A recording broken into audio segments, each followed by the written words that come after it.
or fear of failure. It makes me immobilized. How do I change it? Immobilized.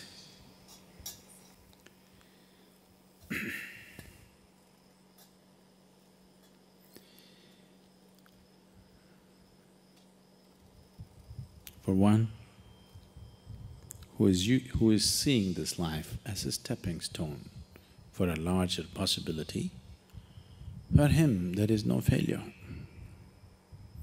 For one who is looking at the simple events of this life itself as the goal of life, for him there is failure and success.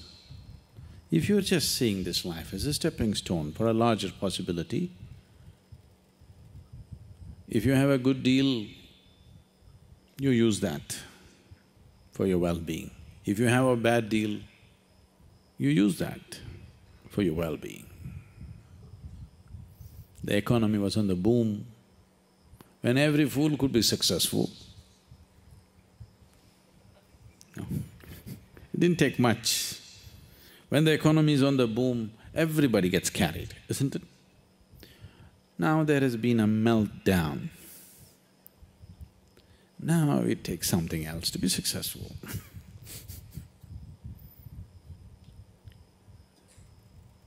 So, when the economy was on the boom, you could have brought a certain dispassion towards the money that's flowing in. Now the economy is down, the taps are all closed up. It's time to come, meditate, walk in the mountains. There's a lot of time. There's a lot of time on your hands, isn't it? When there was money, it took away your time and life. Now the taps are closed, lots of time, this is the time. So it doesn't matter what the hell happens. It doesn't matter what the hell happens with your life. If you are seeing this life only as a stepping stone for a larger possibility, then whatever the situation, it is beautiful and very useful, very, very useful. Once there was a farmer like you,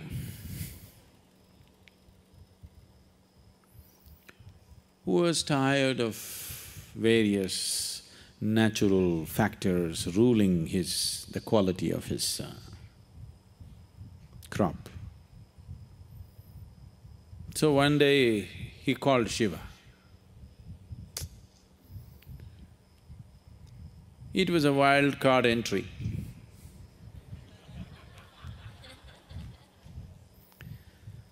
So he found excess. And Shiva said, what?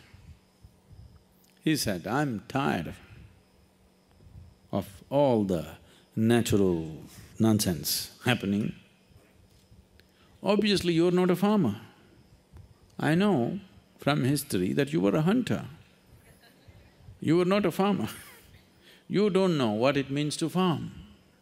Why don't you leave the nature in my hands? I'm a farmer. I know when it should rain, I know when there should be sunlight, I know when there should be wind, I know everything. You don't know because you're just a hunter. And you're a crazy ascetic. You're definitely not a good farmer. The wrong times it's raining, at wrong times things are happening. You leave it to me. Shiva was one of those moods, he said, okay, nature is in your hands.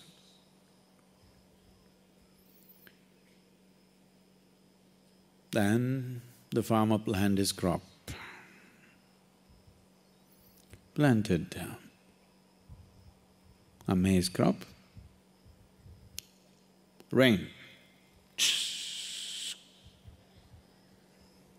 poke the land and see, okay, it's soaked up to 6 inches, stop. Then plough it, plant it, wait for 2 days, rain, sunlight, Today I'm working in the field, cloud.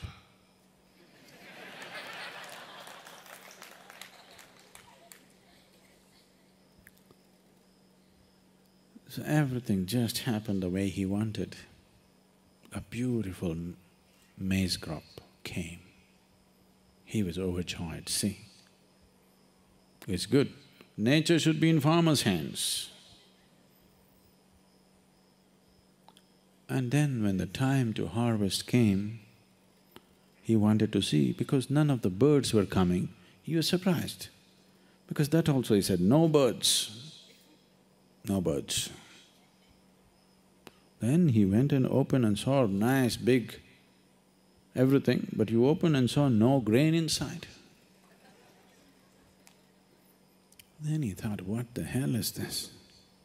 What did I do wrong? Then he couldn't figure out, because rain, water, sunshine, everything he managed properly.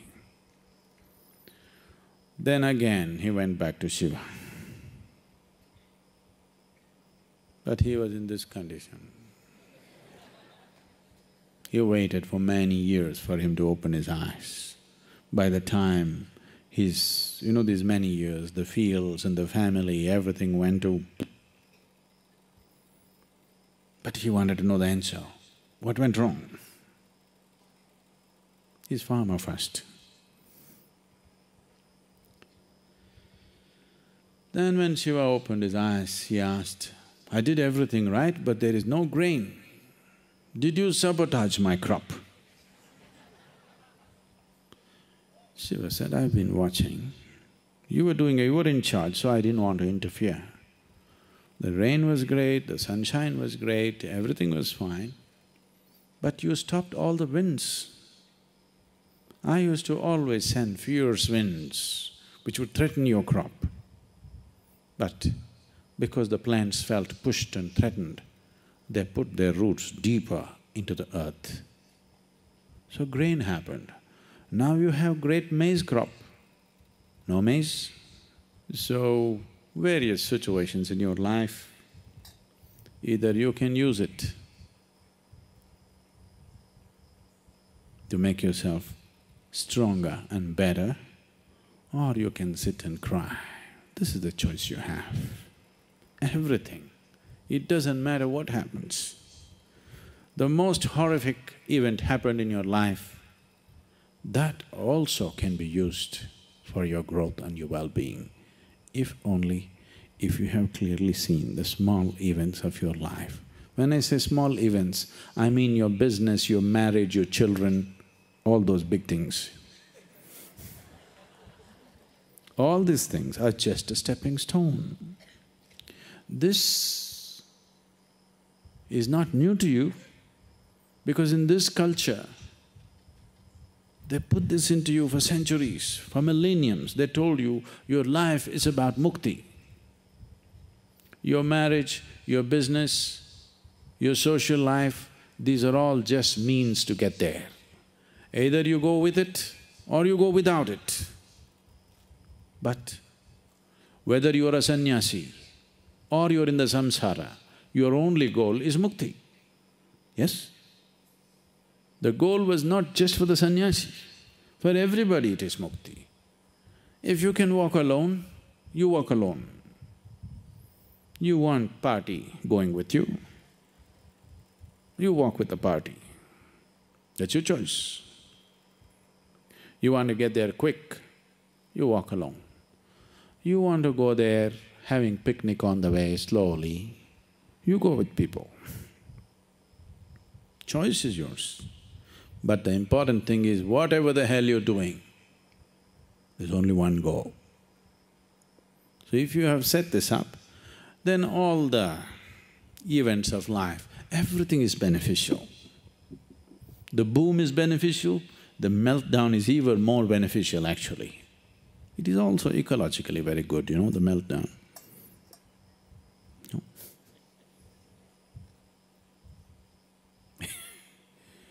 So, the fear of failure.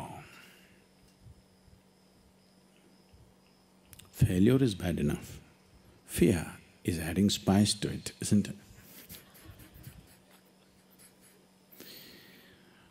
Success happens to you not because you desire it, because you earn it. Everybody desires it. It comes only if you're capable of it. No, I'm very capable, but… That's the but. I'm very capable, I was doing very well 5 years ago, but now… Yes, but now situations have changed and you don't know how to deal with it. That's all it means. If you have set a larger goal for yourself than just eating, breathing, earning a living, if you've set a larger goal for yourself, all these things are fine. Today you have a… I'm sorry to torture you with a reminder, 12-course meal. Tomorrow you have just dry bread. Both can be enjoyed, isn't it?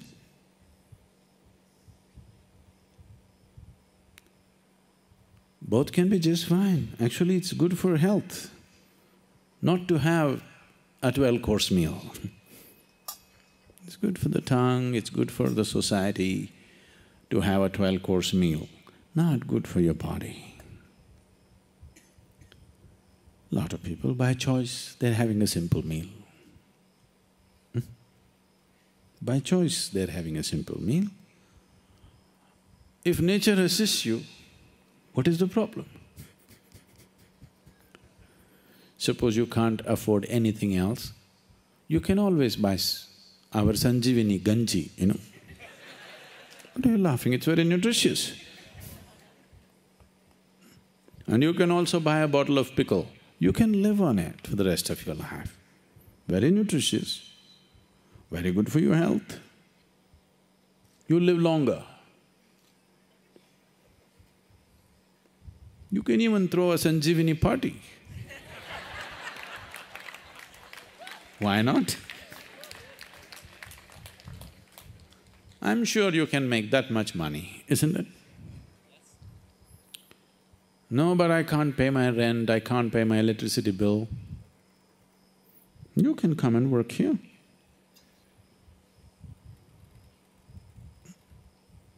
If you don't have a building, we'll put you in the thatch roof. At least the cow shed is there. You know, we all slept in the cow shed to start with. Today things have gotten a little better. You don't know how it'll be tomorrow, who the hell cares?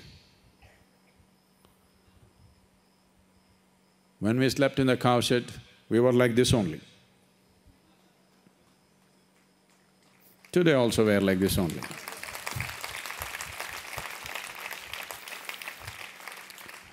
When we were in the cow shed, we were not like this. We were like this only. Now also we're like this only. Wherever the hell we go, whatever the hell happens, this is how we will be. Because success and failure is not in the volumes of money flowing into your life. Success and failure is not dependent upon the recognition that you're finding in the world. You're successful with life if you know how to walk with joy through hell.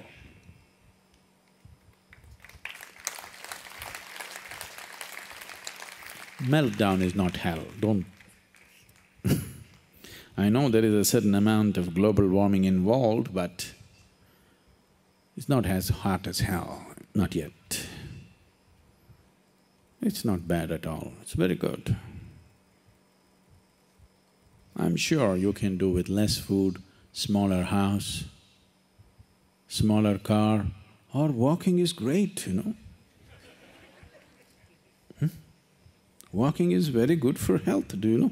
Some man who just became 100 years old in Coimbatore city, I have not met the man, I read in the newspaper just a month ago, his 100th birthday. They asked him, what is the source of your health and well-being, because he's still strong and good? He said, I am a walk king, you know. He put a hyphen in walking and said, I am a walk king.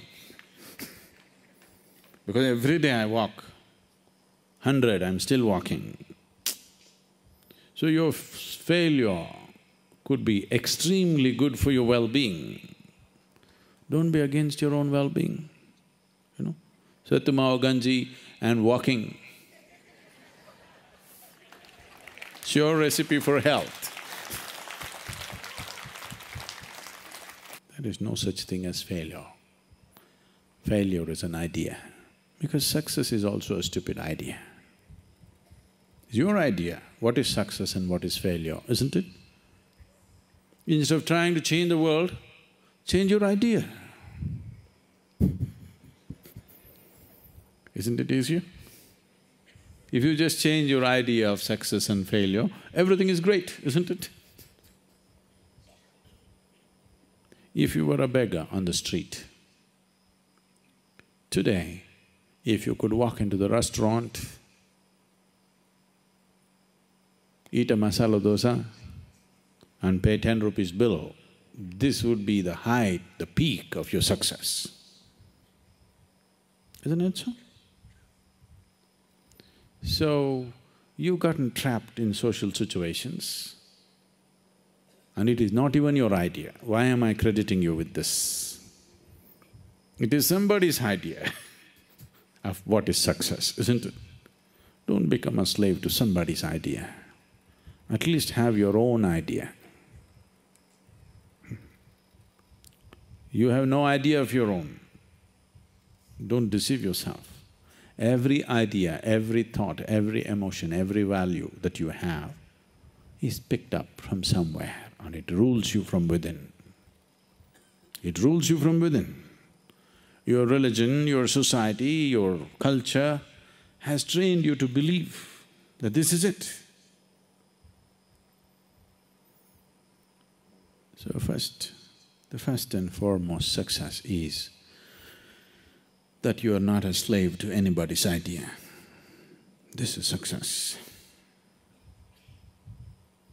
Whatever the situation of life, you're alive means you're successful, isn't it? No?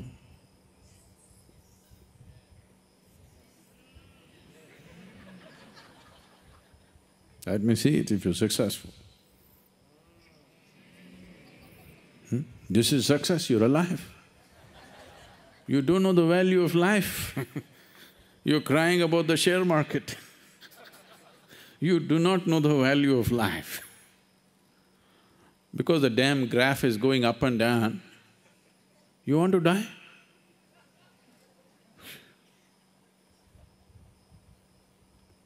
No, but I lost so much money. There is no such thing. These are all social things, these are not existential things. We created the society for our well-being, not to take our lives.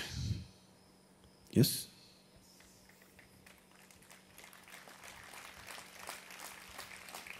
You created your family, your social structure and every other damn thing for your well-being, not to take your life, isn't it?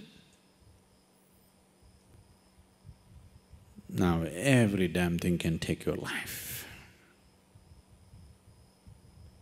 Don't make things that you create, things that human beings create, larger than your life.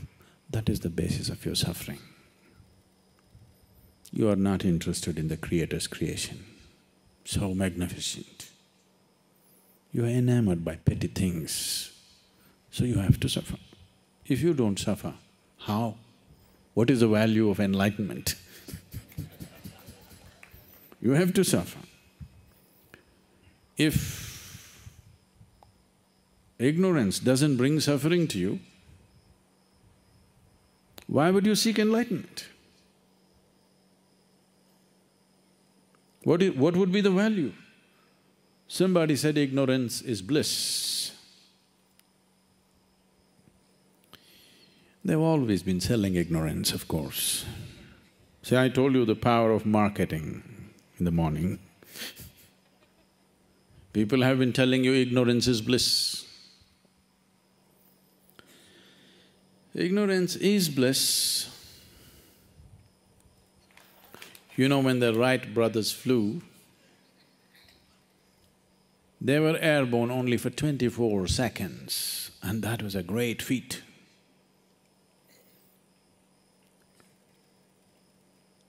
When I was 17 years of age, I built my own hang glider and I tried to fly down the hill. Because it was downhill, I flew. I believe it looked like a long time, but I believe I could have also done something 20 seconds. But then, when you realize it is not built to fly, then the bliss is over.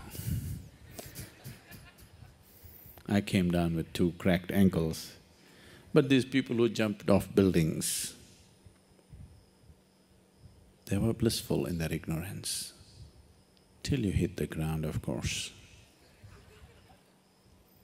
So if ignorance does not bring suffering to you, I would be disappointed with life. I would be very disappointed. Then all my striving and who I am doesn't mean anything, it's of no significance, it's of no consequence. No. If you're in ignorance, you must suffer. This is not my wish, this is the way of life. Whether you like it or you don't like it, that's the way it happens.